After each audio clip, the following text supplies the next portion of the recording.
de hoy.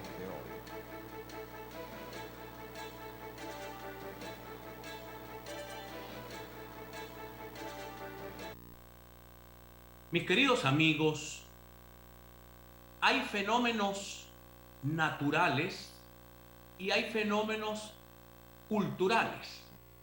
¿A qué me refiero?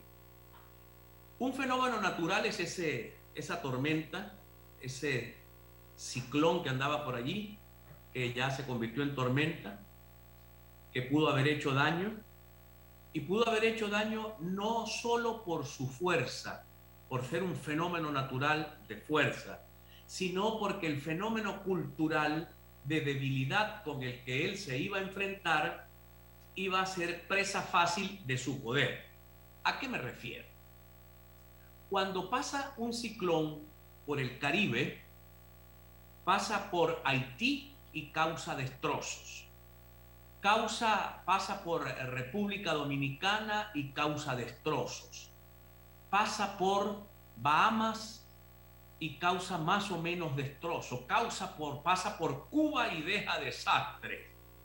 Llega a los Estados Unidos y en la mayoría de los casos deja inundaciones, caída de árboles, pero no pasa nada. ¿Por qué?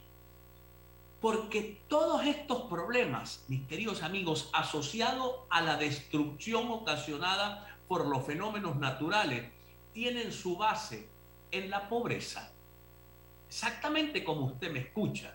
Cuando un viento sopla sobre un ranchito, es muy probable que el ranchito pierda el techo, pierda las paredes. Si sopla sobre una casa bien construida de platabanda, pues nada de eso va a ocurrir o va a ocurrir mucho menor. Entonces se trata de un fenómeno cultural, de un fenómeno, yo no sé si poder aplicarle el término tercermundista. A los norteamericanos se les caen las casas porque las construyen de madera, sobre todo en la zona donde los ciclones, las tormentas estas que pasan en esas zonas del Texas o del norte de la Florida. Pero en líneas generales, cuando enfrentamos huracanes o ráfagas de viento, se sufre es por la pobreza y no por la intensidad del fenómeno. Acá, evidentemente, se nos paran los pelos a la mayoría de los venezolanos cuando nos hablan de un ciclón o nos hablan de una tormenta o de una cosa de esta, porque sabemos cómo estamos.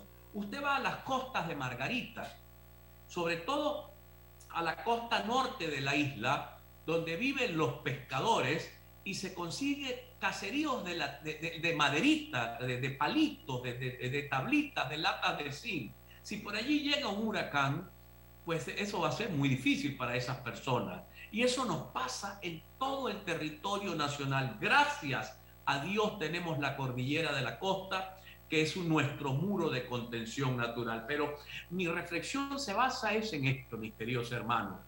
Los desastres naturales están más bien comprometidos y convertidos en desastres culturales. Cuando una cañada se desborda, no es porque la cañada se quería desbordar, es que está llena de basura, no la limpian adecuadamente ni a tiempo. Cuando se inunda un sector, por ejemplo, Arismendi en la ciudad de Maracaibo o algunos sectores bajos de las ciudades y de los pueblos del sur del lago, es porque no se han movilizado. A esa gente de Arismendi no puede seguir viviendo en Arismendi. Viven en una zona baja que es el lecho de la cañada Morillo.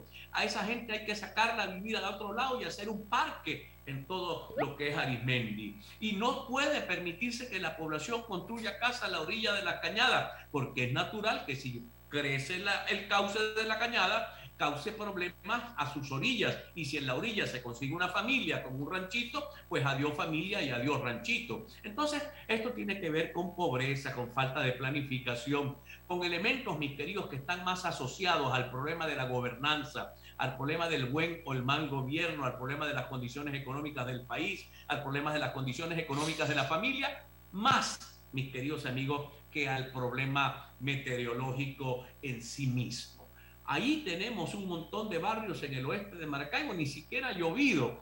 Tenemos un sol en este momento brillante, radiante, y tenemos un montón de barrios con las guayas caídas, con las iguanas caídas, con los transformadores quemados. No hay fenómeno natural que haga eso, a menos que sea muy poderoso. Eso lo hace el fenómeno cultural del mal gobierno, de la mediocridad, de la impericia, de la corrupción, de todos los elementos que se juntan para preparar lo que pudiera ser las condiciones objetivas para cuando llegue un fenómeno natural, aunque sea suave, como un aguacero con viento, las ciudades se vuelven un desastre, sus calles un desastre, todo se vuelve una anomalía y la gente pierde sus bienes, sus enseres y sus casas. Así que hay que aprender a diferenciar mucho cuando es un fenómeno natural que causa estragos en una población por su poder y cuando más bien es un fenómeno cultural que es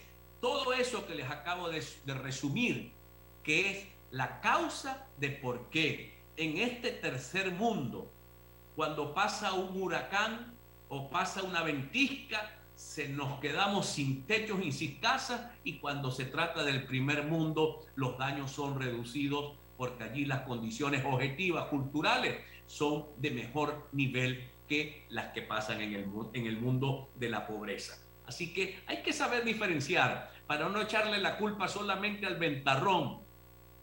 No solamente al ventarrón, mis queridos amigos, sino a quienes generaron las condiciones para que la gente viva en una situación de pobreza grave que causa condiciones precarias de vida. Identificamos, mis queridos amigos, y ya regresamos con todos ustedes. Ya regresamos. A punto con Juan Carlos Fernández.